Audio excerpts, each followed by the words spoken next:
Oke, baik. Assalamualaikum warahmatullahi wabarakatuh. Waalaikumsalam warahmatullahi wabarakatuh. Selamat sore semuanya. Sore. Kembali lagi di jadwal tetap kita atau kegiatan rutin kita, yaitu operasi teks. Semoga sore ini kita semua seperti kata Mbak Is tadi cheerful, karena hari ini MC-nya baru, moderatornya baru saya, karena baru pertama kali ikut langsung disuruh jadi moderator. Jadi teman-teman seperti biasa, walaupun saya tidak pernah ikut kan, tapi saya tetap memantau story teman baca gitu. Jadi operasi teks ini kita akan membahas teks, esai ataupun cerpen, di mana nanti akan ada pemantik dan kemudian teman-teman yang lain akan ikut menimpali ataupun menanggapi hal tersebut. Nah, jadi nanti diskusinya akan pasti sih berjalan seru juga. Itu yang di bayangan saya. Nah, jadi pada sore hari ini kita akan bahas sebuah esai oleh George Orwell. Dari namanya ada well-nya gitu kan, jadi insya Allah semuanya well gitu hari ini. Amin dong, ketawa. Judulnya itu, tapi judulnya agak ini ya, agak gimana gitu, bagaimana si miskin mati gitu. Udah miskin mati gitu kan, itu mbaknya. Nah, jadi mungkin langsung saja ya kita serahkan kepada sang pemantik hari ini, yaitu Mbak Nur Aisyah. Parah. Udah itu. Mbak Ais. Oke, jadi langsung saja aku baca tilikanku. Oke. Jadi awalnya ketika aku memilih esai ini, apa ya?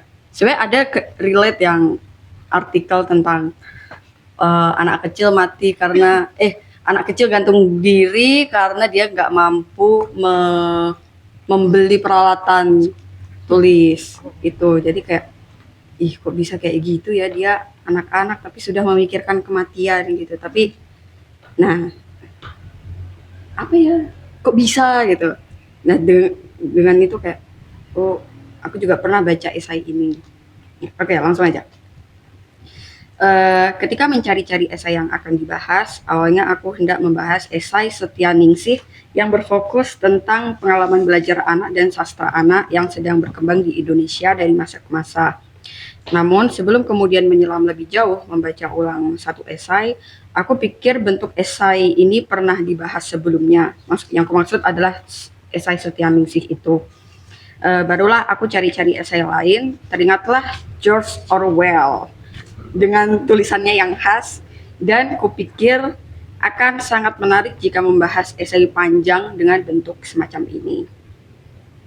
Pada esai-esai George Orwell, hal yang tertandai adalah cara ia memaparkan seperti dalam bentuk fiksi.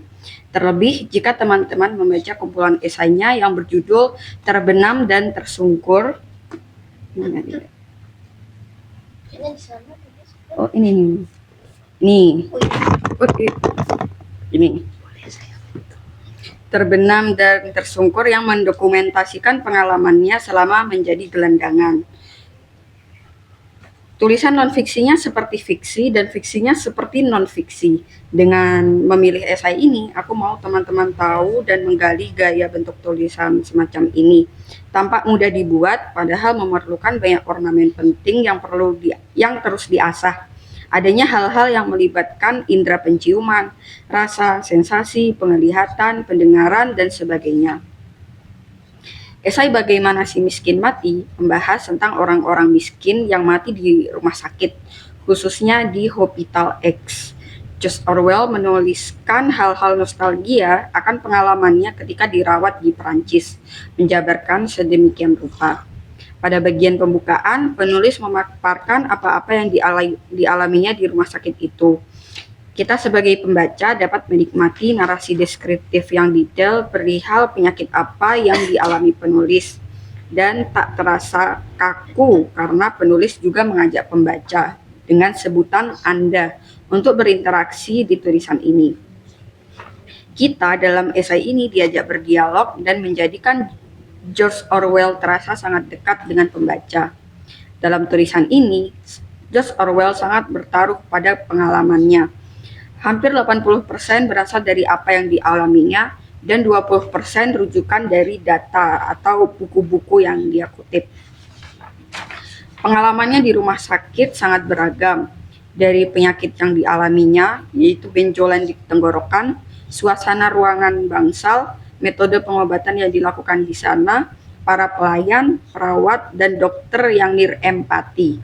Pandangannya akan orang miskin yang dijadikan spesimen atau bahan percobaan, makanan yang disajikan, penderitaan yang dialami pasien di dekatnya, dan bagaimana dokter dan perawat hanya memperlihatkan bagaimana dokter dan perawat hanya memperhatikan pasien tertentu dengan penyakit yang hendak diteliti.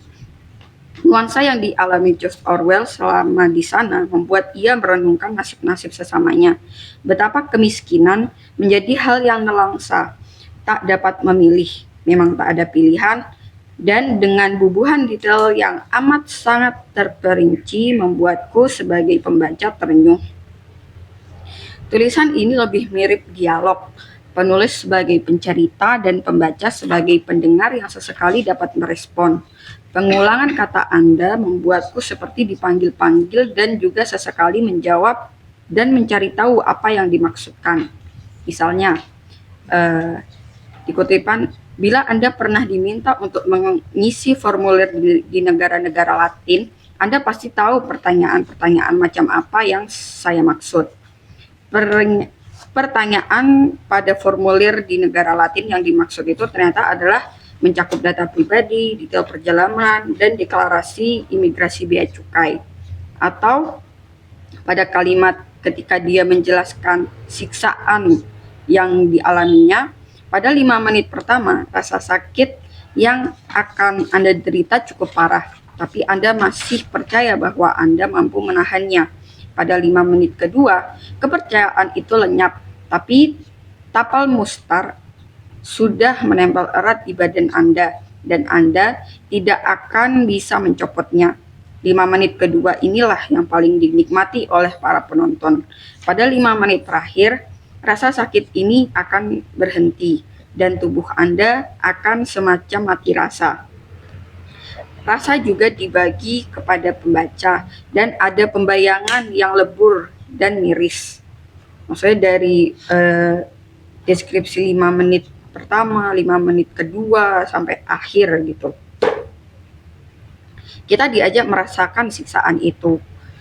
Dan pada kutipan selanjutnya, dalam sehari ia harus menghampiri banyak sekali ranjang, kadang dengan iringan jeritan memohon ampun.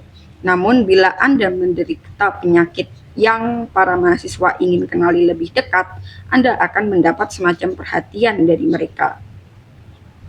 Dan sebagainya, dan sebagainya. 20% pemaparan data yang kumaksudkan di atas adalah ingatan penulis pada buku-buku mempertebal rasa yang dialami pada bagian menjelang akhir esai yang dibahas ini. Ingatan pada La Debacle, War and Peace, The Children's Hospital, The Story of San Michel, dan Oliver Twist. Banyak pencocokan nuansa dan suasana kemiskinan yang dialami dan diperhatikan penulis pada karya-karya yang telah dibacanya. Hal ini mencerminkan bagaimana realita yang menjadi fiksi dapatlah berkaitan realitas sebagai realita. Sebagai penutup esai tersebut, George Orwell membahas The Children's Hospital yang berkaitan dengan kengerian dan penderitaan di rumah sakit zaman dahulu adalah sebuah kenangan yang menyala terang dalam benak. Tulisan ini ditutup dengan ingatan buruk dan traumatis, seakan pencerita adalah seorang yang telah mengalami perang dan tak mau lagi berhadapan dengan hal buruk itu. Meski begitu, ingatan akan hal yang telah dilaluinya sangat kuat dan melekat. Tak ada kata Anda dalam penutup esai ini. Tulisan dibiarkan menggantung dengan ingatan penulis dan membuatku sebagai pembaca berjarak makin jauh. Namun, dari serangkaian tulisan dengan rasa yang bercampur baur di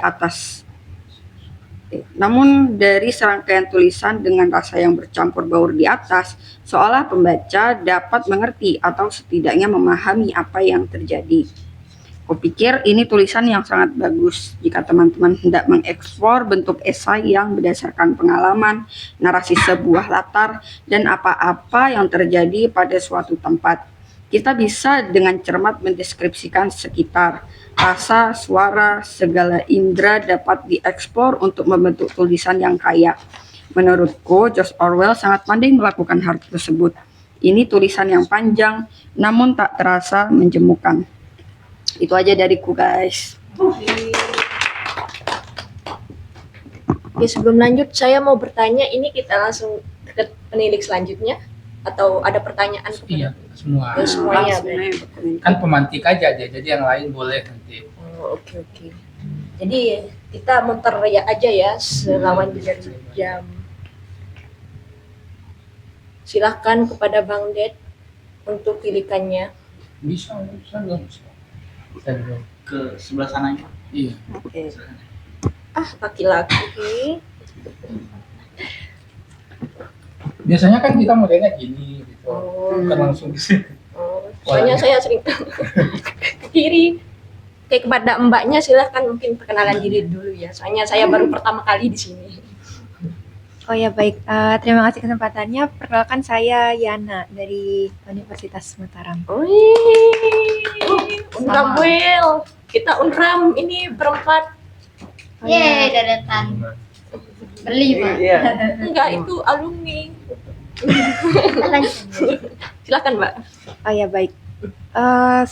Sejatinya saya belum menghabiskan untuk membaca keseluruhan esai ini. Mungkin ada sekitar 5 atau 6 halaman yang belum selesai saya baca. Tetapi saya menyetujui beberapa hal yang tadi telah disampaikan oleh Kak Ais. Jika memang dalam esai ini, saya memang telah disebutkan ini esai, tapi ketika membaca awalnya saya berpikir ini suatu cerpen, bukan suatu esai. Oke. Sampai akhirnya tadi mendengar penjelasan kalau memang si penulisnya ini memang punya gaya menuliskan suatu non-fiksi terasa seperti suatu fiksi. Dan setuju juga kalau dikatakan bahwa selamat datang. Dalam esai ini semua indera kita itu dilibatkan karena seolah-olah penulis itu lebih kalau dalam karya fiksi itu istilahnya penulis itu menunjukkan kepada pembaca, bukan sekedar menjelaskan dan menggiring pembaca ke kesimpulan yang diinginkan oleh penulis, tapi penulis itu menunjukkan sesuatunya kepada pembaca dan membiarkan pembaca itu menarik kesimpulannya sendiri. Dan karena saya juga belum habis baca esainya, jadi dari sejauh yang saya baca itu pilihan-pilihan kata, diksi dan sebagainya yang digunakan dalam esai ini memang berada pada suatu lingkungan yang sama, jadi tidak keluar dari ruang lingkup itu sehingga imaji yang dibentuk oleh pembaca itu bisa sama, tidak keluar dari lingkungan yang satu tersebut. Terus hendak menanyakan Kak, kapan, maksudnya apakah dinyatakan secara langsung di teksnya itu bahwa si pasien-pasien ini memang miskin atau Kakak menarik kesimpulan dari bagian tertentu? Karena belum saya habis baca juga. Di mana dinyatakan itu mereka miskin? Dari pernyataan, jadi nggak ada yang terang benderang ya dia sebutan miskin bahkan dalam teksnya gitu. Justru kata miskin itu hanya ada di judulnya, bagaimana si miskin itu mati. Tapi dari sini kalau kamu baca sampai akhir, maksudnya betapa si pasien itu harus mendapatkan perhatian dokter dengan sekuat tenaga gitu, kayak memanggil-manggil tapi tetap nggak digubris gitu, dengan penggambaran latar, penggambaran fisik gitu. Oh ya baik, terima kasih Kak. Oke, iya karena saya juga belum habis membaca esainya. Jadi awalnya saya pikir kalau pasien-pasien dalam rumah sakit ini tuh hanya pasien yang dirawat dengan BPJS, tidak maksudnya tidak miskin gitu. Maksudnya kan kalau BPJS kan ada yang kelas 1 itu kan bukan kelas miskin. Tapi kalau yang saya baca disebutkan dalam satu bangsal itu ada berapa Kak? 60? Ya ada 60 pasien, itu kan kayaknya nggak kelas 1 deh. Mungkin itu kelas Iya. 3 atau lebih dari kelas 3. Jadi ya mungkin kalau dari kelas 3 ya pasti keluarga dari kalangan menengah ke bawah seperti itu. Kalau penyakit-penyakitnya kamu relate nggak sama yang ada di sini? Nggak usah Kak sampai sana. Oh, belum. Oke. Oke, terus sebenarnya sebelumnya saya menilik hampir per paragraf sih, tapi sepertinya tidak yang seperti itu yang diharapkan di sini. Jadi saya loncat saja.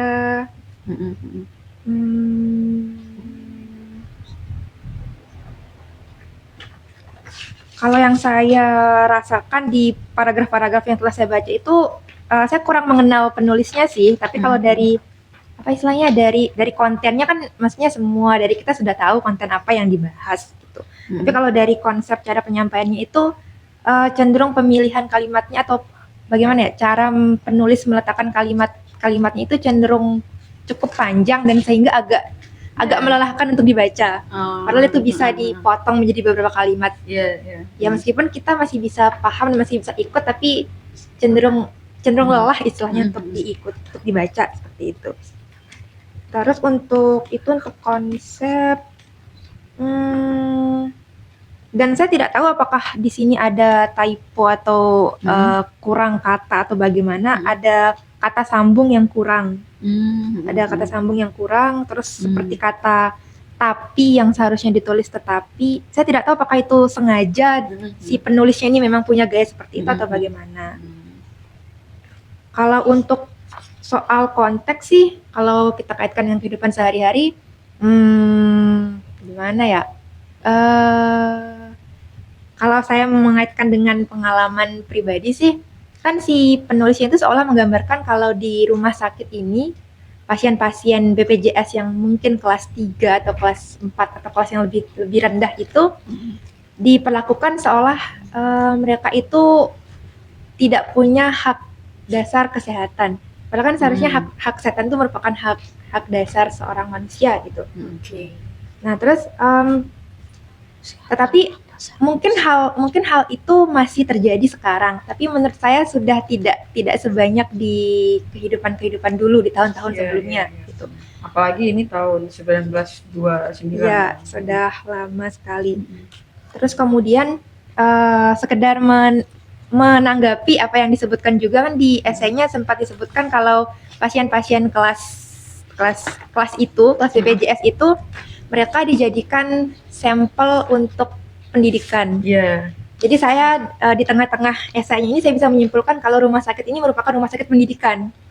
Ya, karena di sana ada PPDS, ada yang sedang sekolah untuk spesialis, ada yang sedang sekolah untuk jadi dokter gitu.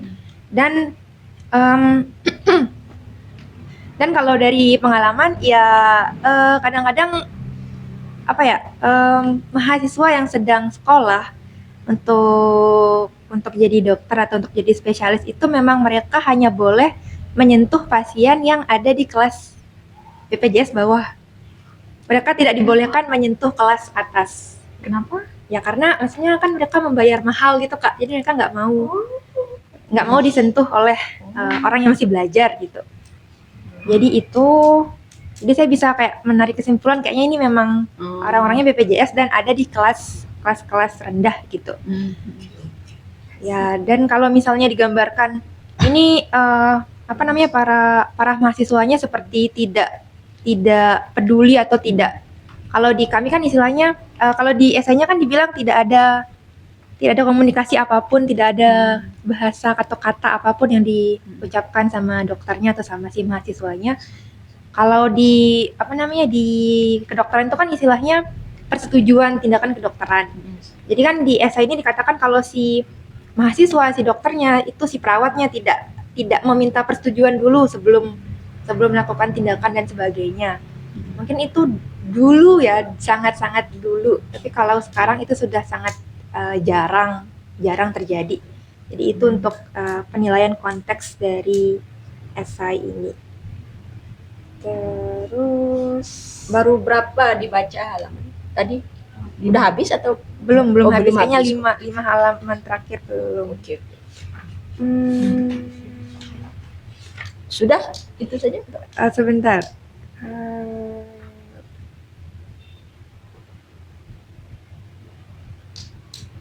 Ya, sudah hanya itu. Sudah. Nanti Terima kalau kasih, kamu Kak. mau nambahin bisa, tapi nanti aja. Oke. Oke. Terima kasih kepada Mbak Yana atas Terima kasih, tindakannya. Ini selanjutnya saya pengen ke sini ya, ke Bang Ded mungkin atau ke Bang Aril atas didikannya biar selang-seling gitu loh, Ya. biar beda langsung. Dia mau terakhir. Enggak moderator, moderator aja. Biasanya gini kan modelnya, jadi pemantik itu dia pusat, setelah itu baru kita balik. Oh, gitu kan. Ya, tapi kan moderatornya saya, jadi Oke. Oke, silakan Bang Ded. oke, terima kasih. Saya baru selesai membacanya dengan dengan konsentrasi yang agak sedikit terganggu dengan suara-suara gitu ya. Jadi untuk itu menurutku ini evaluasi buat yang punya program. Ya mungkin bukan salahnya program. Menurutku ini baru flyernya tayang di hari Sabtu. Sementara ini tulisan yang panjang. Tidak memperhatikan kesiapan orang yang datang. Seharusnya kalau esai yang panjang seperti ini seharusnya di hari Kamis gitu atau Jumat supaya kita itu lebih punya ini. Kalaupun ada yang baru baca sekarang ya salahnya dia misalnya kan. Tapi ini kan kita semua kan baru bisa baca misalnya setidaknya flyernya baru kemarin gitu kan. Ini terlalu panjang gitu. Jadi agak kurang bijak memilih esainya. Itu satu konteks gitu. Aku mungkin masuk ke isinya. Tadi oleh pemantik dan oleh Yana juga menurutku ada beberapa hal yang sebetulnya juga menjadi poin-poinku juga. Ya karena ini baru selesai ya, saya berusaha mungkin tidak berusaha mengumpulkan secara live gitu ya. Tadi sebetulnya apa gitu, jadi aku nggak sempat mencatat gitu. Jadi apapun yang hadir di kepalaku mungkin itu, jadi nampak mungkin tidak akan kedengaran sistematis gitu. Tapi pertama, secara kesan umum ya seperti yang pemantik tadi katakan bahwa ya ini khasnya Orwell ya. Misalnya buat teman-teman yang baca Orwell, khasnya Orwell. Apa yang dimaksud dengan khasnya Orwell? Khasnya Orwell dalam tulisannya khususnya fiksinya itu memang naratif dan cenderung panjang. Itu mungkin pertama ya kita nggak tahu pilihan-pilihan itu sebetulnya tidak bisa kita protes tanda petik karena mungkin itu soal pilihan. Seharusnya pembaca juga mungkin bisa berpikir bijak kayak gitu. Justru kita yang harus mengikuti kira-kira apa yang hendak disampaikan oleh penulis dengan gaya bercerita yang panjang seperti itu. Itu seharusnya yang kita harus teliti. Lagian juga ini kan soal ada transliterasi bahasa dari bahasa Inggris ke bahasa Indonesia, sehingga ada sesuatu yang berbeda jadinya secara kesan. Itu secara umum. Seperti saya bilang mungkin ini tidak akan terlalu sistematis ya. Saya munculkan. Yang kedua, barangkali konteksnya juga kita harus coba pelajari. Ini tahun 1929 loh, gitu. Yang walaupun pertama kali dimuat di media namanya Now itu pada 46, lumayan ini jauh gitu pemuatannya gitu. Jadi tapi itu dua hal yang berbeda. Aku pengen kita memahami dulu bahwa ini konteksnya 1929 dan di wilayah Latin. Amerika Latin itu berbeda dengan Eropa. Latin itu agak mirip dengan kita. Corak kemiskinannya, corak sosialnya gitu. Itu satu. Dan yang kedua, judulnya ini kan bagaimana si miskin mati. Kata bagaimana memang menuntut penjelasan. Karena dia penjelasan, makanya setuju aku sama Yana. Memang harus ditunjukkan, bukan dikatakan. Bagaimana? Ya udah dia cerita semua kan. Oh, orang-orang di sebelahnya mati gitu kan. Orang-orang di sebelah kanannya atau di belakangnya itu menjerit-jerit, itu diceritakan. Nah, sehingga menurutku ya artinya masuk akal ketika esai ini menjadi panjang karena dia ingin menjawab yang di judulnya itu bagaimana Ya udah, kalau bagaimana gambarkan ke kami dong prosesnya seperti apa. Nah itu yang kemudian, sehingga menurutku di bagian itu mau tidak mau kayaknya susah untuk menjadi pendek.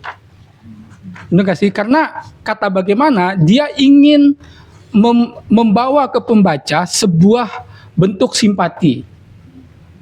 Kayaknya susah untuk mengajak orang untuk simpati hanya dengan sebuah model argumen, tapi harus dengan sebuah deskripsi. Nah ini kan deskripsinya panjang. Jadi ini kayak bisa dibilang esai naratif gitu, karena dia bernarasi, bercerita, bukan berargumen, bukan kayak mencoba menguji sebuah teori, enggak gitu. Dia ingin menunjukkan kepada kita bagaimana sih manusia miskin ini mati di rumah sakit pada konteks tertentu, pada ruang tertentu, pada geografi tertentu, pada daerah tertentu. Dia di sini kan ada perbandingannya dia antara di rumah sakit di Amerika Latin, kemudian rumah sakit di Eropa, itu dia coba banding-bandingkan tuh. Dan menurutku di sini kata miskin sebetulnya ada. Tapi menurutku bukan itu poin pentingnya. Justru kondisi kemiskinan itu yang harus kita cari di sini. Dan di sini kan bertaburan di mana-mana kan. Misalnya dia dengan jelas mencoba membedakan dirinya, si penulisnya ini, dengan pasien-pasien lain. Dia kan pasien berseragam katanya, yang tidak berbayar. Karena konteksnya memang tidak ada di dalam teks, tapi bagi pembaca Orwell atau yang sudah baca semua esai ini, saya sudah baca semua esai ini sebetulnya, akan tahu bahwa Orwell itu sebetulnya adalah kayak semacam petugas militer Inggris yang ditugaskan di India, ditugaskan di mana dan segala macam. Sehingga dia sedang bercerita di sini tentang bagaimana pengalamannya menjadi seorang pegawai pemerintah dan sakit. Nah, jadi sebetulnya dia tidak sedang menceritakan dirinya, tapi menceritakan kondisi orang miskin di mana dia berobat. Kayak gitu. Dan menurutku di sini kayak nyata sekali kondisi kemiskinan itu. Sangat-sangat nyata di tahun itu. Dan sebagaimana khasnya Orwell yang mirip dengan buku ini, Terbenam dan Tersingkir, secara struktur pertama biasanya dia selalu dimulai dengan gambaran suasana dulu. Nanti di bagian-bagian tengah baru masuk tuh argumen-argumen. Kayak gitu. Masuk argumen, masuk teori, masuk referensi. Coba lihat referensi tentang sastra, tentang karya-karya, itu kan ada di bagian-bagian tengah dan menuju akhir. Biasanya struktur dia selalu begitu. Sehingga sehingga kuat gitu. Ada observasi mata. Nah, saya ngikut Andi jadi observasi misalnya. Bukan observasi ya. Observasi mata, ada juga referensi dari karya sastra gitu. Dan ada kutipan-kutipan yang menurutku unik, bisa kita kita jadikan poin yang kemudian menjadi quote kayak gitu. Menurutku yang menjadi semacam rumusan dari keseluruhan substansi esai ini apa gitu. Misalnya di sini yang aku suka yang mana ya? Bentar ya.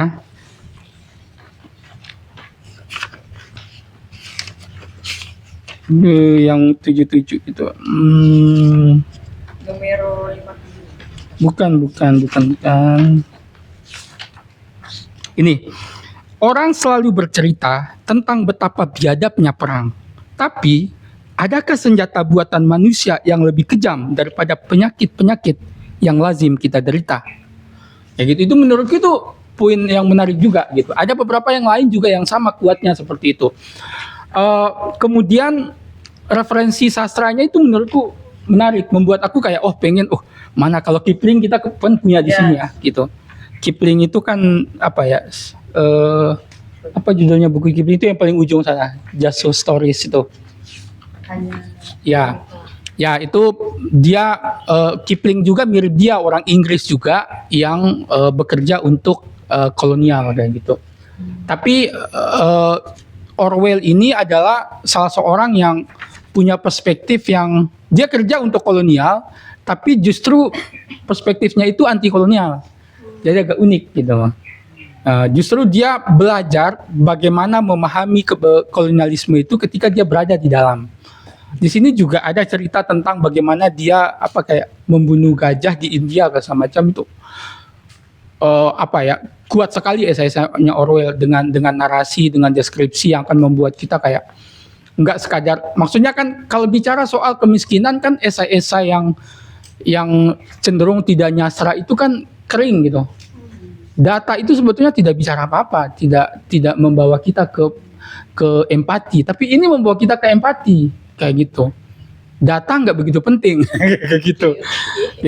Data ada di sini yaitu berupa referensi, tapi referensi kualitatif, bukan kuantitatif. Dengan sastra itu ya. Ya, menurutku sekali lagi aku ingin mengakhiri tilikanku secara umum dan sangat tidak sistematis karena baru selesai dan langsung ditodong sama moderator yang otoritarian, yang otoriter. Tapi setidaknya begitu, poinnya adalah bahwa saya menikmati. Seandainya tidak dalam keadaan terburu-buru, saya akan membaca lambat.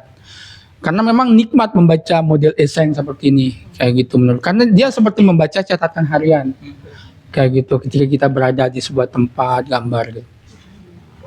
Itu sih, saya kembalikan ke Kakak Andin. Oke. Terima kasih atas tilikannya Bang Det. Jadi mungkin tilikan itu enggak apa-apa ya, maksudnya tiba-tiba gitu kan jadi tantangan tersendiri gitu. Iya, baca sekilas langsung menilai, kan itu meningkatkan kemampuan kita dalam membaca cepat gitu. Tapi mic-nya dikasih dekat dong. Enggak apa-apa, suara saya udah besar gitu. Jadi lanjut saja langsung kita ke Bang Aril. Siap. Silakan tilikannya. Kan tadi 2 perempuan, 2 laki-laki. Setelah Bang Aril. Moderatornya. Kan dia sudah bilang, saya moderatornya. Kita ikut saja moderator mau apa. Jujur aku membaca esai yang sangat panjang ini dengan melompat-lompat gitu aku pikir. Karena memang ya. Sambil nge-gym. Enggak. Dan kayak mengulang-ulang gitu. Jadi aku baca satu paragraf terus kayak melompat-lompat terus aku ulang lagi bacanya satu paragraf gitu kan. Mungkin aku rasa bukan masalah di terjemahannya, tapi karena yang dideskripsikan adalah sesuatu yang menurutku agak asing gitu kan. Di rumah sakit gitu. Itu kan mungkin kita punya pengalaman semuanya kan di rumah sakit, tapi tetap ini rumah sakit yang berbeda begitu kan. Dan kebetulan aku juga sempat menikmati waktu di rumah sakit gitu sebagai pasien BPJS. Wah, Banyak pasien jasa sedikit. Iya. Dan Iya. pertama mungkin dari kepenulisannya George Orwell gitu. Tidak mungkin bisa aku kritik atau komentari karena memang Orwell memang sejago itu. Tapi aku merasa ada poin yang ingin aku sampaikan tadi sudah dimention sama Kak Ais gitu, bahwa betapa dia menggunakan hampir semua indera yang dia punya gitu untuk mendeskripsikan apa yang dia rasakan gitu kan, termasuk apa yang dia lihat gitu, apa yang orang lain rasakan. Nah, mungkin cuman itu untuk dari struktur kepenulisan gitu, tapi untuk isinya itu ada satu buku ditulis oleh penulis Indo namanya Rusdi Mathari. Judulnya Seperti Roda Berputar. Itu menceritakan masa-masa beliau habiskan di rumah sakit gitu, sampai akhirnya beliau meninggal gitu. Dan kebetulan waktu aku membaca George Orwell tuh menghabiskan waktu tuh sebenarnya selama 2 minggu gitu di rumah sakit ini, yang dia rasakan, yang dia alami waktu 1929, dan dia tulis itu sekitar 25 tahun lagi 15 tahun kemudian ya. 15 tahun kemudian dia baru menceritakan gitu.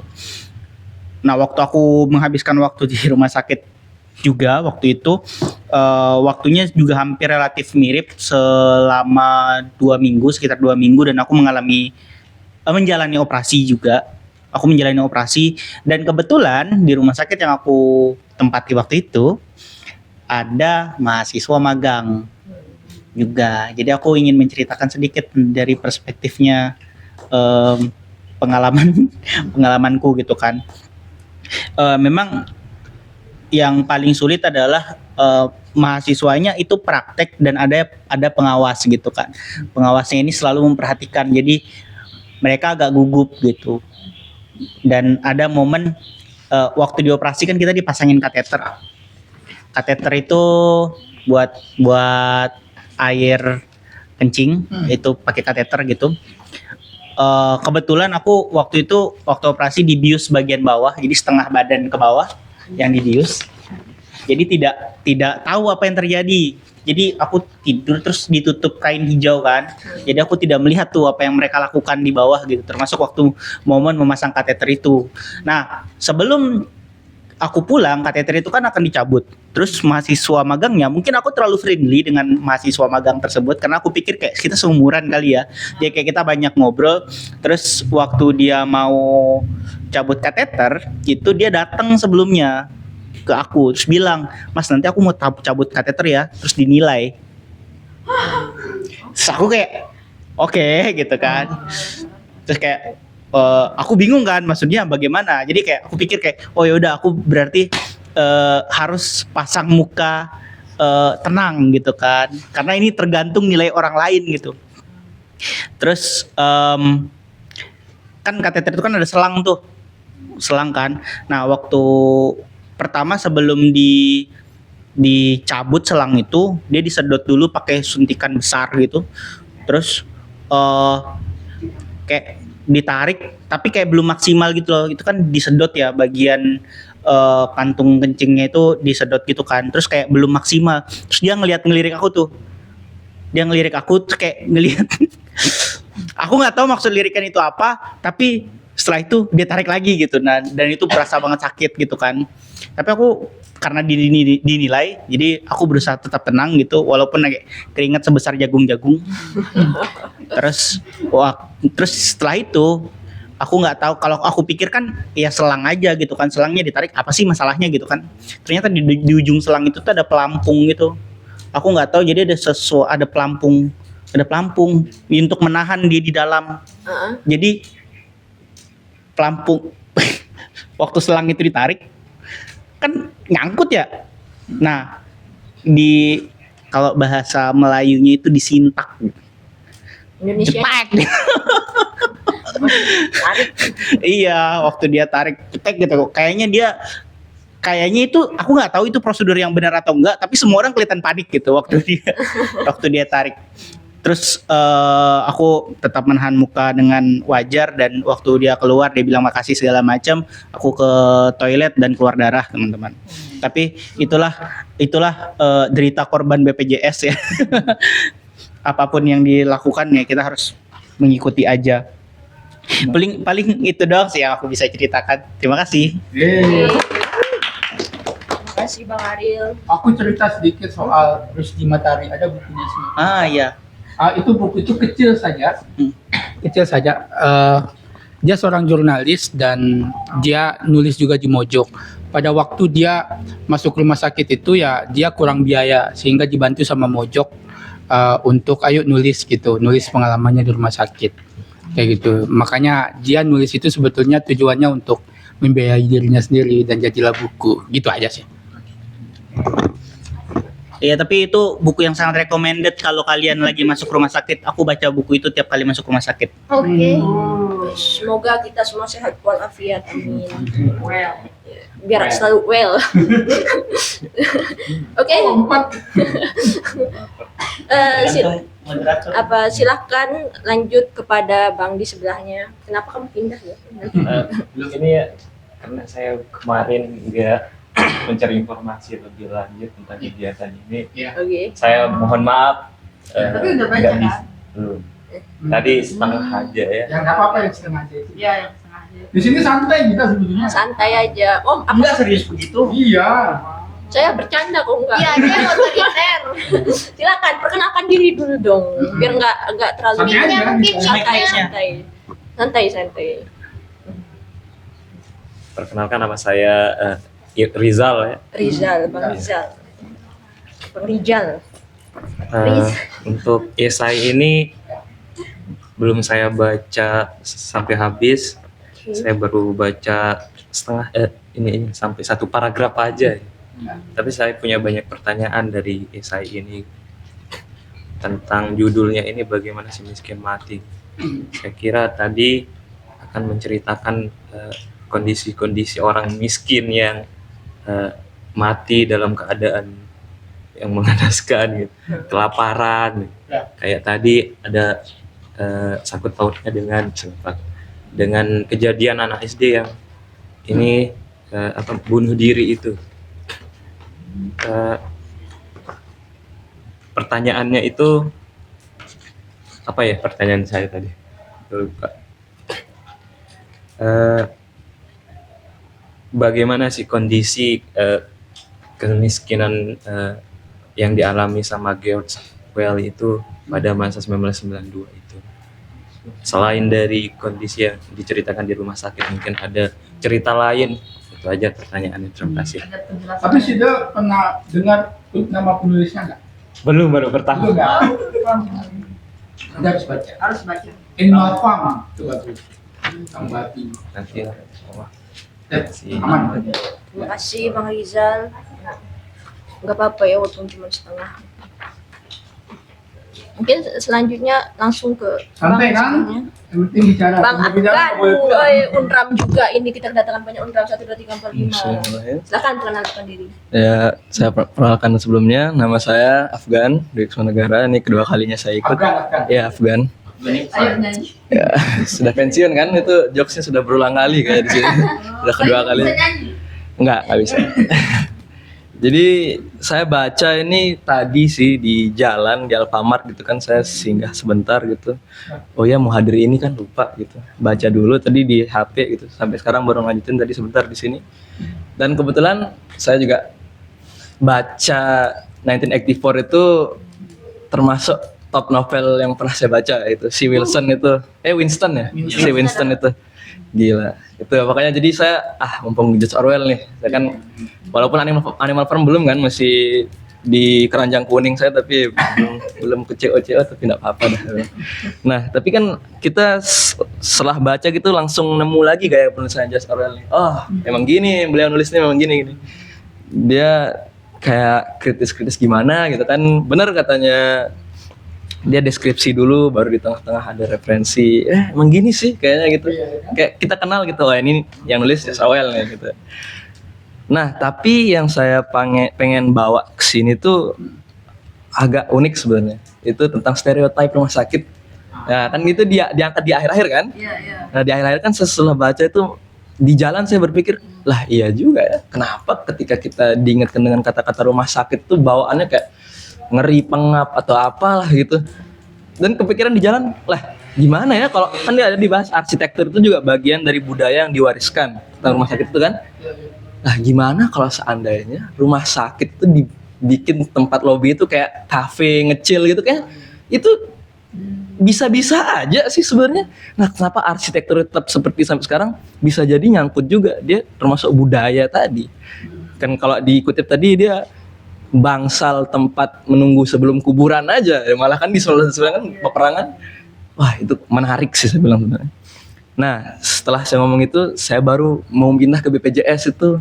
Nah, sebenarnya dia karena mungkin benar katanya tadi yang Latin itu ya, kurang lebih sosio geonya juga kurang lebih sama kita. Tapi kan pemerintah kemudian ngasih solusi namanya BPJS, tapi ketimpangan itu masih aja keulang gitu. Iya, saya sih nggak pernah mengalami ya, tapi saya pernah dengar dari keluarga saya itu, ya emang segitunya ketimpangan itu segitunya.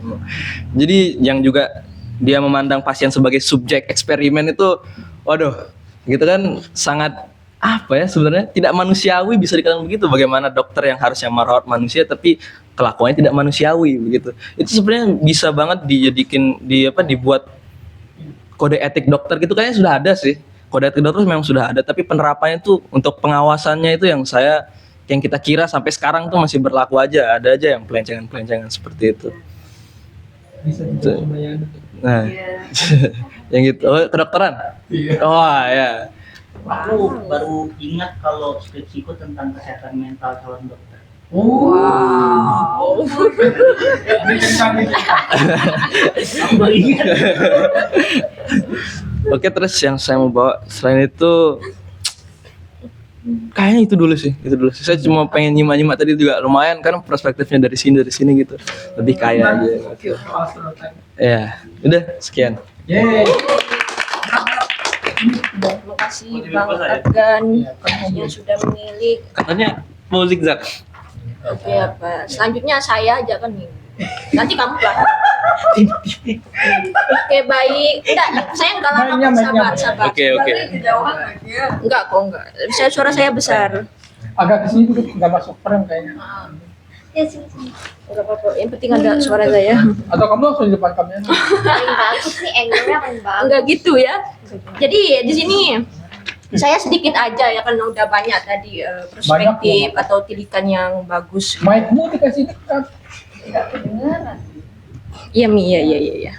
Nah, Jangan kayak orang mau azan. Nah, jadi di sini saya kan bukan pembaca George Orwell gitu. Jadi inilah karya Orwell yang Oke. baru saya baca gitu. Dan apa ya? Jadi saya ini bukan tilikan sih sebenarnya. Jadi cuman kayak apa yang saya dapatkan di dalam esai ini. kesan. Ya kayak gitulah. Jadinya saya kira apa ini esai ini itu udah tadi kayak catatan harian aja karena nggak ada data-data gitu. Karena kan sebelumnya saya baca esai itu yang walaupun emang dia naratif bercerita itu tapi ada rujukan data-datanya kayak disangkut pautkan kayak Bang A.S. Roshid itu kan Bang Ical itu nulis kan kayak gitu. Itu kan esai-esai yang saya baca gitu. Jadi ketika saya baca ini karena apa ya mungkin emang gaya menulisnya gitu yang banyak deskriptifnya gitu kan dan emang kayak gitu mungkin kayak tadi Bang Ded bilang itu jadi saya di awal itu agak lama bacanya dan di akhir itu makin cepat bacanya jadi nggak saya baca semuanya nggak saya pahami gitu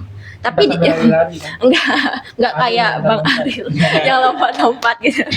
Nah jadi di sini tapi saya sadar pas bacanya itu dan dua tadi sadar kalau emang pas George Orwell itu bercerita di sini tuh dia kayak kurang apa ya nggak ada dialog gitu yang dari dirinya sendiri ataupun yang dari orang lain dan mungkin itu yang buat saya itu kayak ini tuh kayak cerita tapi kayak kaku dan berbelit-belit gitu.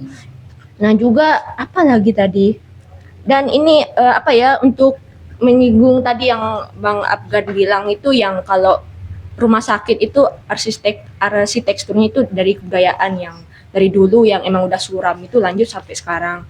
Nah yang saya teringat itu pas bilang kenapa sih bisa dokter di sini itu tidak manusiawi gitu kayak yang kaya aja mungkin ya yang diperlakukan dengan baik kalau yang pakai BPJS itu gitu dikesampingkan gitu tapi apa ya saya teringat juga beberapa kasus yang di Indonesia yang tentang dokter kan itu yang ada kasus dokter dia itu melecehkan pasiennya gitu dan si pasien melaporkan dan saya juga teringat saya juga pernah baca ya isu-isu yang tentang kedokteran gitu yang kalau tahu Panji itu komika tapi dia nggak berani nyinggung itu kedokteran kesehatan padahal di situ juga banyak sesuatu yang panas-panas gitu banyak dokter yang dibayar oleh perusahaan untuk kasih obat ini ke pasiennya gitu jadi perusahaan itu ngasih dokter itu uang supaya itu yang saya baca gitu kan nah jadinya mungkin karena selain jam tidurnya dokter yang berantakan dan banyaknya pekerjaan operasi jam 4 malam gitu kan mungkin mereka juga capek kan secara mental Bang Ariel ya makanya dia kadang judes gitu ke pasiennya bisa gitu enggak kan tadi sudah singgung cerita Side kan yang disuntik itu nah jadinya itu aja sih yang mengingatkan saya karena saya dulu juga pernah ada teman masuk rumah sakit padahal dia BPJS kelas atas gitu loh maksudnya Kelas 1. ya yang pokoknya yang harusnya kan dapetnya mewah gitu kan maksudnya yang bagus tapi pelayanannya itu enggak gitu maksudnya lama gitu jadinya mungkin ya emang kayak gitu atau bagaimana saya juga tidak tahu gitu. Itu saja sih dari saya. Sekian. Assalamualaikum warahmatullahi wabarakatuh. Waalaikumsalam. Terima kasih pada Andin. Selanjutnya kita lanjut ke Mbak Aura. Silakan tilikannya. Nih, bagus ya. Kamu percaya sama saya? Oke, terima kasih Andin. Sebenarnya poin-poin yang ingin saya bahas itu sudah banyak dijelaskan oleh teman-teman tadi. Tapi ada sesuatu yang ingin saya highlight gitu, yaitu mengenai bagaimana sebenarnya saya merasa entah kenapa ya setiap karya Orwell yang saya baca itu pada dasarnya kan memang kita mengerti kalau itu adalah kritik sosial gitu, entah yang dalam bentuk fiksi maupun non fiksi. Kemudian ini pertama kalinya saya membaca esai non fiksi dari esai dari George Orwell, dan saya merasa entah mengapa esai ini seperti persuasif, tapi dia tidak ditunjukkan terang di narasinya kalau ini tuh persuasif, tapi saya merasa ini sesuatu yang persuasif. Entah bagaimana gitu. Seperti dia mencoba kita atau mengajak kita untuk melihat kondisi kemiskinan yang terjadi khususnya di rumah sakit. Tapi tidak ada kata ajakan khusus di situ untuk melihat itu secara terang. Itu unik menurut saya. Lalu seperti Kak Yana dan Andin dan Kak Ariel tadi, saya ketika membaca esai ini mengingat BPJS secara langsung gitu. Dan ini juga merupakan keunikan George Orwell karena dia mengkritik dengan observasi, yang observasinya tuh disajikan dengan entah sangat jujur dan sangat detail gitu. Di narasi ini ditunjukkan sehingga bisa menjadi tetap relevan hingga saat ini. Itu nih. Lalu mengenai struktur esainya, saya menangkap kalau George Orwell di awal itu dia berusaha menjelaskan suasana tadi. Yang hal ini sama dengan Animal Farm. Entah kenapa dia menjelaskan suasana peternakan gitu, terus konflik. Tapi kalau di esainya dia menjelaskan suasana yang dia lihat, lalu diperkuat dengan argumen dan juga data-data dari karya sastra. Mengenai karya sastra ini membuat saya berpikir apakah George Orwell dia mengambil data dari esai ini kebanyakan dari sastra gitu. Dia mengambil datanya. Sedangkan biasanya saya baca esai itu mungkin dari hal-hal yang ilmiah gitu. Artikel. Ya gitu lah. Sehingga menarik perhatian saya, barangkali ini bisa menjadi sesuatu untuk dipelajari gitu sih. Itu, dan juga saya sangat senang melihat bagaimana dia mendeskripsikan miskin itu secara detail, secara empatik gitu, sehingga pembaca tuh bisa merasakan suasana yang dia lihat di situ. Itu saja sih, dan saya juga melihat kalau dia tidak menggunakan banyak metafora di sini dan sangat realistis. Metafora. Yes. Metafora. Bukan metafora ya. Ya bukan. Metafora. Realis gitu. Penjabarannya. Itu sih dari saya. Terima kasih. Terima kasih kepada Kakak Aura yang sudah atas tirikannya gitu. Jadi kita langsung lanjut aja ya ke kekasihnya. Silakan Bang Farhan. Mungkin sebelum saya kayak berkomentar, saya mau menjelaskan dulu kenapa ini bisa telat. Ya, saya Farhan. Sudah itu aja. Kenapa dia bisa telat? Karena sebenarnya minggu ini saya sama Aura tuh mau libur dulu. Karena kan kita itu gimana konsep di Operasi Teks ini. Sebenarnya sebelumnya itu kita bahas jadi awal bulan, terus sudah ditentuin selama sebulan itu berapa, selama 2 bulan itu gimana. Dan kayaknya jadi lebih belajar lagi, ternyata kita kayak mempunyai otoritas juga untuk apakah tidak boleh, apakah boleh gitu. Iya. Ya soalnya mungkin kita sungkan karena Kak Ais gitu ya, mau. Iya, enggak. Iya kan? Mungkin kita sebelumnya belum tahu kan. Ya mungkin itu. Terus itu kan hari Jumat dan baru dikirim hari Sabtu. Iya. Dan kita juga tidak tahu Panjang. ternyata sepanjang itu. Iya. Jadi ya mungkin yang di grup itu diuntungkan karena udah tahu esainya duluan dan kasihan yang tidak Yang masuk cuma grup. lewat flyer Itu kasihan banget. terlalu panjang. Itu. Jadi sepertinya itu ya lebih bijak harusnya di grup Iya. itu dan Sejak awal kan. udah itu saja. Ya, maksudku kalian punya otoritas, tapi kan tetap pakai prinsipnya teman baca fleksibel. Ya, Kayak gitu. Menurutku yang kemarin sudah oke. Cuma ini kan terlalu panjang, kaget kita semua kan. ya. Panjang banget. Udah itu saja. Dan oke, dan untuk yang ini saya tuh baru membaca 2 lembar setengah karena seperti Bang Det tadi tidak bisa saya kalau membaca Iya, sambil suara-suara. sangat sulit. Terus di sini itu kan tadi disinggung kalau di rumah sakitnya ini seperti kayak di rumah sakit Latin yang ada kemiskinan dan lain-lain. Tapi ini di Paris gitu. Bagaimana? Terus saya mencari di sini kan disebutkan kalau dia di arrondissement ke-15 di Paris, yang dimana setelah saya googling itu di Paris itu kayak ada 20 distrik. Ya. Dan di setiap distriknya itu ada apa namanya kayak tempat-tempat khusus gitu, kayak misalnya di distrik ke 10 sebentar Nah, iya. kayak misalnya di distrik 10 itu dia ada kayak kanal Saint Martin tentang tempat suasana santai. Distrik ke-11 dia itu populer bagi anak muda. Distrik ke-12 perumahan yang lebih tenang. Dan di distrik ke-15 yang disebutkan di esai ini adalah distrik terbesar dan terpadat. Itu adalah kayak kabupaten. ya ramah keluarga. Mungkin itu yang menyebabkan kenapa bisa di rumah sakit ini sangat padat, karena ini emang distrik terpadat di Paris itu. Dan saya juga tidak tahu bagaimana latar belakang dia.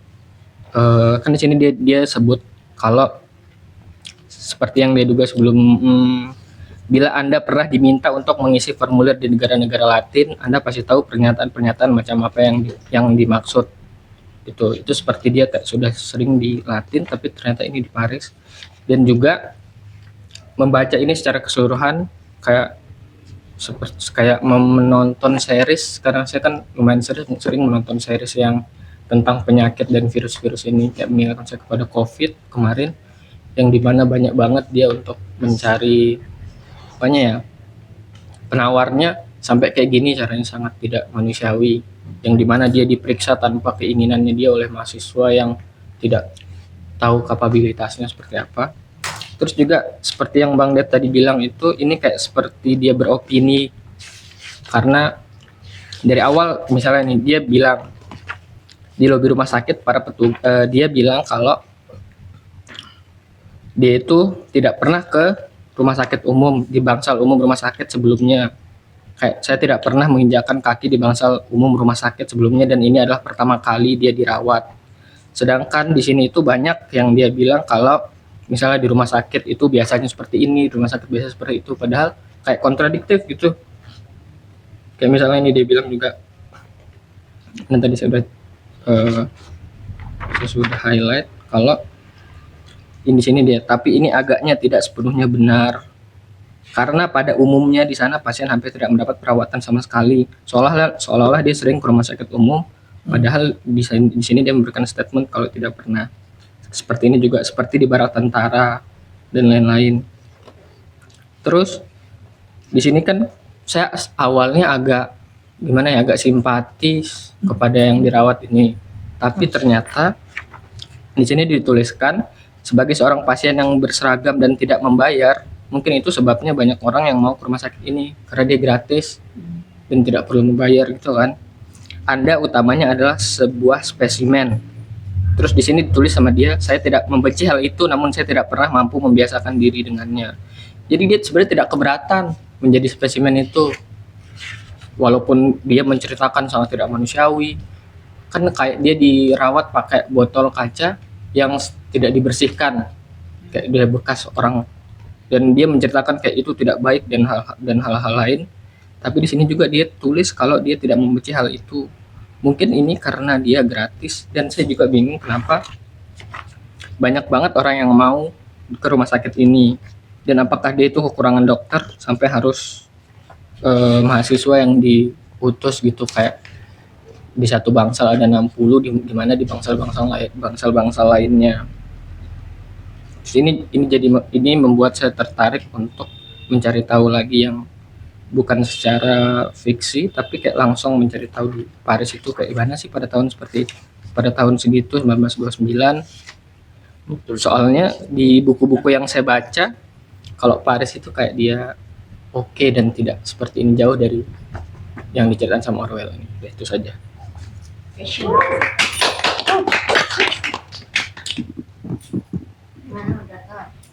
Ini Oke, the last juga belum- but not oh, iya. last. Silakan kepada Last but not least. abang-abang topi hitam dipersilakan. Aduh, aku nggak dikenal ya. Harus perkenalan nggak bang? Iya. Aduh. Enggak dengar apa dari tadi semua? Enggak.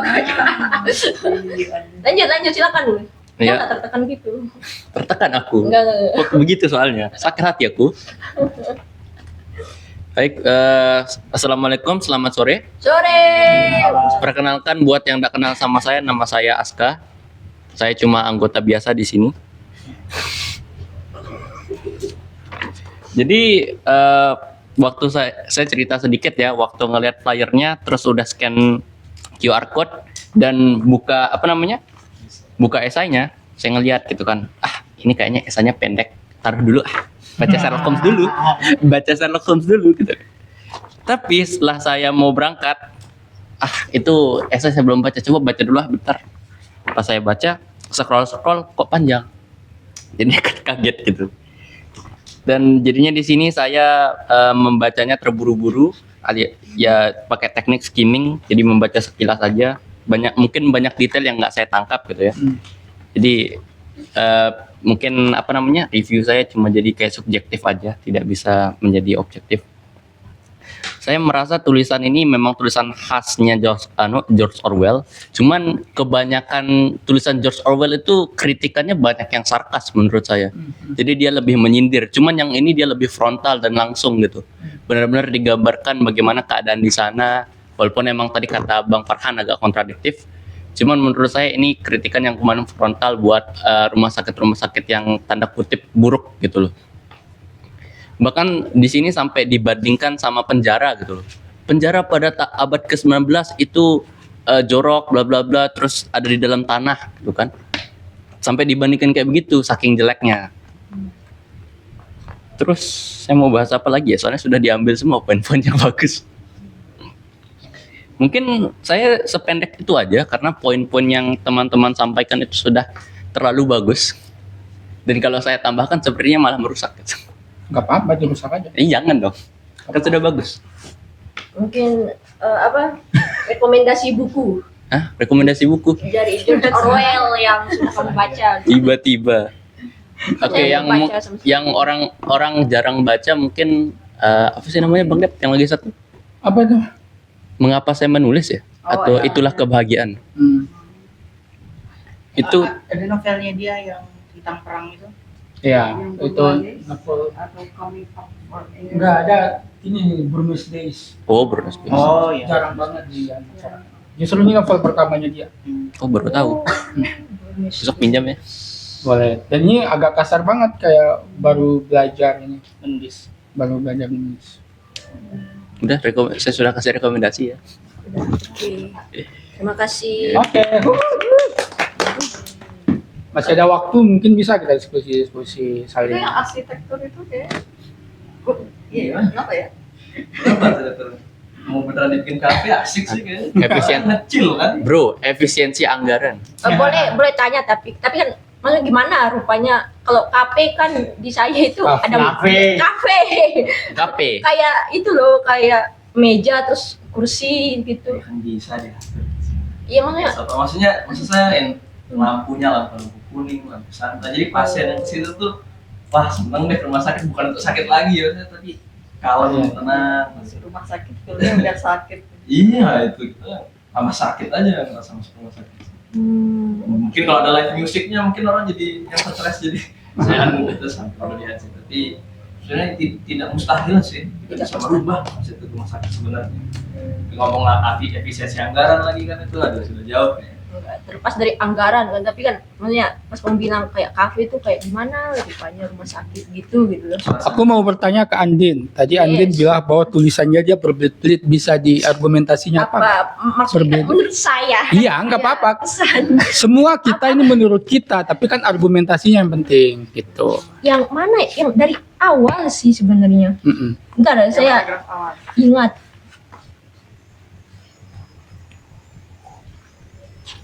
Apa mungkin ada hal-hal yang kamu nggak mengerti? Iya. nggak ngerti sih karena nggak relate gitu. Oke. Kalau saya ya mana ya Kau nggak mencoba untuk relate? gimana untuk relate kan Kan cari tahu. iya kan nggak sempat kan tadi kan saya udah bilang cuma Iya, baca iya. sekali tidur. Iya. Kayak bagian yang di Tapal Mustar itu, Iya, aku iya. coba cari di Google Tapal Iya, Mustar, nggak tapi ada. nggak ketemu kan. Benar. Sampai akhirnya aku cari teks Inggrisnya dan bahasa Inggrisnya apa gitu, baru aku cari. Ternyata dia semacam Plester. koin cabe. Iya, plester. Jadi di Tapal itu plester. panas gitu. Oh bisa itu Iya, namanya? dan itu ya mustar itu nama ininya, nama bahannya Nah, bahannya. yang jadi Apa kan ada tapal Jadi juga. panas. iya, kita tahunya gitu ya. Koin cabe. Berarti menurutku penerjemahnya itu kayaknya memang dia punya pertimbangan kenapa dia pakai kata tapal bukan plester. Iya sih. Dia berupaya untuk kalau ada bahasa Indonesianya kenapa iya, kalau plester itu masih Inggris. R itu kan kayak pelekat gitu. Sebelum lebih jauh aku mau konfirmasi kenapa aku pilih Oh iya. esai ini Iya, iya. gitu. Kenapa kok panjang gitu ya? Iya. Sebenarnya kan awalnya aku mau milih cerpen esainya Setyaningsih, dan setelah aku baca itu bentuk esainya itu sama seperti esainya Bang Ical gitu. Jadi kayak pengalamannya, terus artikel-artikel dan sebagainya. Nah, terus aku lihat di Instagram teman baca tuh lagi banyak yang konten kayak Desi, Enggar, itu kan mereka mereview buku Orwell gitu. Nah, aku tuh ingin juga mengenalkan kalau Orwell itu dia juga menulis esai, dan esainya tuh ya seperti ini gitu. Gitu. Nah, dan teringatlah aku dengan esai Bagaimana Si Miskin Mati dengan kayak kan banyak ya, maksudnya berlembar-lembar. Dan setelah aku baca ini kayaknya beda deh dengan esai-esai yang pernah kita bahas sebelumnya, dan istilahnya baru, dan aku pikir kayak bisa deh kita mempelajari esai yang ini gitu, karena kalau mungkin itu ya, aku tidak menakar teman-teman yang membaca gitu, tapi bagiku esai yang panjang itu memang iya, maksudnya aku sudah terbiasa dengan itu gitu. Jadi apalagi dengan tulisannya Orwell yang sangat ngalir, justru ketika aku baca aku sangat dia mungkin ada bagian yang kayak terhenti-henti karena kita harus cari tahu dulu Ya, gitu. betul.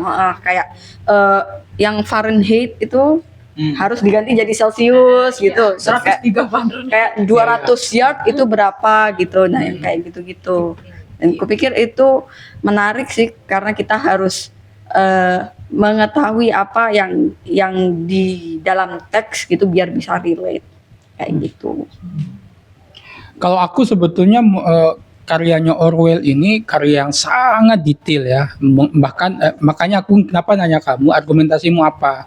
Karena jangan sampai aku bermain asumsi gitu. Aku mengasumsikan bahwa jangan-jangan yang kamu katakan berbelit itu karena data yang padat itu. Detail sekali dia. Misalnya jarak antara ranjang dia dengan pasien yang mau dia ceritakan berapa meter. Iya. Ada semua. Nah itu barangkali aku khawatir gitu. Makanya aku pengen ngajak kamu untuk kritis terhadap pendapatmu sendiri gitu maksudku. Cuman karena kamu tidak menjelaskan itu, jadi aku katakan aja asumsiku. Aku berasumsi jangan-jangan yang kamu katakan berbelit-belit itu detail-detail yang panjang itu. Makanya aku merasa bahwa seandainya ini di flyernya itu hari Kamis atau Jumat kita akan lebih siap. Karena menurutku pembedahannya itu lebih cocok model Farhan. Artinya memang kita beda yang misalnya kalimat-kalimatnya segala macam itu akan lebih cocok. Ya supaya lebih bertanggung jawab gitu, lebih ini maksudnya lebih siap dengan bukan maksudku model pembacaan kita itu lebih kritis. Ya, lebih kritis dan kesimpulannya tuh lebih benar gitu loh, lebih valid gitu. Jadi itu memang jenis membaca ini memang harus setia ke teksnya, kan ini panjang banget kan, panjang dan sangat detail. Memang harus sabar kita gitu. Dan justru itu menurutku kalau kita sebetulnya dididik oleh esai ini untuk menjadi pembaca yang sabar gitu. Berbeda dengan justru kalau ada jenis teks yang merasa kita mudah ini, tapi kalau kita periksa lebih jauh, aduh terlalu mudah malah gitu, maksudnya kurang detail gitu. Kalau ini kan detail banget ya, sampai Fahrenheit apa segala macam. Menurutku ini unik sih menurutku kayak gitu. Makanya kenapa kita juga di Tilik Teks ini kan belajar menjadi pembaca yang kritis juga gitu maksudku. Makanya aku suka model pembacanya Farhan, memang walaupun cuma berapa halaman langsung teksnya gitu. Nah aku pengen pembacaan kita juga gitu modelnya gitu. Oke, yang saya bilang berbelit tadi Iya. maksud saya itu. Nah, ini kan pengalaman Iya. kan saya baru baca kan tadi siang ini. Iya. Saya baca semuanya gitu. Nah, kan saya harapnya itu kalau baca kan esai itu kayak ada kesimpulannya gitu. Kalau dari judul kan bagaimana si miskin mati. Oh, mungkin nanti ada penyebabnya apa yang menjadi si miskin ini mati. Nah, yang saya katakan berbelit-belit itu kenapa kayak banyak tentang itu loh, tentang orang-orang yang di rumah sakit itu, sementara yang di akhirnya itu kayak nggak ada kalimat yang bagi saya itu dapat menjelaskan apa yang saya harapkan tadi gitu. Saya mau jawab. Gitu kan akhirnya pada bahas puisi, bahasa sastra kan kayak apa judulnya ini apa gitu. Menurut saya itu supaya asumsi saya sebagai pembaca, maksud saya saat saya membaca ini kan saya merasakan efek kalau saya mengerti nih akhirnya suasana yang dimaksud Orwell itu seperti apa. Maksud dari judulnya aja kan bagaimana si miskin mati. Dia tuh nggak cuma memperlihatkan gimana orang-orang tuh mati, tapi apa yang membuat mereka pada akhirnya mati, yaitu sistem yang dia gambarkan di sini. Nah, itu barangkali banyak orang yang tidak relate. Misalnya dia ingin membuat kita sebagai pembaca relate itu dari detail-detail yang banyak ini gitu. Jadi tidak langsung dia nih gitu. Tapi ada pendahuluan yang membuat kita dari awal kan dia kasih gambaran suasana di rumah sakit. Terus argumen dia seperti apa, pemikiran dia bagaimana gitu tentang suasana itu, yang akhirnya diperkuat dengan data-data tadi gitu sih. Saya malah menangkap kalau seperti yang saya bilang tadi, dia seperti mengajak tapi tidak langsung gitu. Seolah-olah kayak batin kita yang berusaha dia ini loh. Maksud saya kan kalau misalnya kita mau ngajak orang berpikir sesuatu itu tidak mudah gitu langsung. Kamu tuh harus mikir kayak gini. Tapi kayak ada kenapanya, datanya apa, dan kenapa kita mengambil argumentasi seperti itu gitu. Itu sih. Seru nih. Dan maksud saya gini. Justru saya suka ini di luar kapan kita post ya. Esai ini. Saya suka pada akhirnya pemilihan esai yang seperti ini karena sebelumnya kan kita membaca esai yang agak pendek gitu dan penjelasannya bukan mudah sih, tapi lebih simpel lah dari ini gitu, lebih ringkas, dibuat ringkas. Sedangkan ini sangat detail dan pada akhirnya barangkali akan menambah kayak kejelian kita gitu loh, gitu aja sih. Apalagi sesuatu enggak sih kalau saya jujur ya, jujur. Hmm. Maksudnya saya suka sesuatu yang detail-detail gitu. Malah tadi pas saya baca itu ini typo gitu. Yang ada pokoknya tulisannya itu. Nah, tapi kan kembali karena saya bacanya tadi siang ya, dan saya pertama kali baca George Orwell. Orwell gitu kan. Jadi ya belum Novelnya masih belum pernah. Apa? Novel-novelnya. belum. Oke. Belum. Jadi kan mungkin makanya saya tadi minta rekomendasi gitu. Waalaikumsalam. Nah, jadinya mungkin itu kan karena teks ini yang panjang itu kan jadi pembelajaran juga, dan saya izin cerita sedikit ya tentang poster dan tentang kapan uploadnya yang teman baca itu tadi, karena emang karena kan tadi kembali saya juga suka pada hal-hal yang detail gitu. Jadi ketika mau membuat itu poster itu juga sebenarnya itu butuh waktu gitu. Ya. Emang bisa lah kita cepet-cepet itu, tapi tetap butuh waktu gitu. Dan ya. kadang apa ya? Karena kan setelah posternya jadi harus ada itu Ya, QR captionnya, code. QR code-nya, Lain-lain. fotonya. Nah, Oke. dan yang kemarin itu termasuk agak lama juga Ya. karena baru jadinya malam. Iya. Takut tak menyalahkan. Enggak, saya hanya komen. Hanya komen. Kan seperti di lamaran tadi maksudnya kita mau libur. Iya. Tapi menurutku tetap jadi pertanyaan menarik dari Andin. Kenapa dia pakai referensi sastra? Ada yang bisa komen nggak? Kenapa dia itu sastra loh di akhirnya gitu kan? Barangkali misalnya kalau dia Pembaca Orwell ini misalnya kalau di aku barangkali ya banyak ya, mungkin karena dia seorang sastrawan juga kali ya, hanya bisa begitu. Tapi ada nggak yang sempat berpikir yang lain? Kenapa kira-kira dia justru referensinya soal sastra gitu? kan saya mikirnya juga kan ini sastranya ini Itu nggak ada menarik yang juga tuh, bisa jadi caption. Apalagi penutupnya puisi, maksudnya dia teringat dengan puisi dan itu yang bikin jadi kayak ih kok gini banget ya gitu. kayak kenapa gitu. Kayaknya pertama kali dia memulai pembicaraan soal karya sastra itu di nggak tahu ini yang berapa. Ini kalau di fotokopian ini apa? 18. Di lembar ketiga dari terakhir. Kalau dari sini itu bagian paragraf paling bawah. Nah disitulah dia memulai membicarakan sastra. Nampaknya gitu ya teman-teman. Kalau saya keliru bisa di ini lagi. Di situ dia bilang bahwa selama sekitar 50 tahun terakhir ada sebuah perubahan besar dalam hubungan antara dokter dan pasien. Nah di sini langsung masuk. Bila Anda menilik karya-karya sastra yang ditulis sebelum penghujung abad ke-19, Anda akan menemukan bahwa di masa itu rumah sakit dipandang oleh masyarakat sebagai tempat yang setara tidak nyamannya dengan penjaga. Berarti kayaknya ini ya jadi pintu masuk dia mengajak pembaca untuk mencari suasana-suasana tentang rumah sakit di zaman dulu itu melalui karya sastra kayak gitu. Bahkan di sini kan kecenderungannya tokoh-tokoh dalam karya sastra itu kayak siapa ya? Yang ini nih, Slasher, Carver gitu kan, Sawyer, Kilgrave gitu.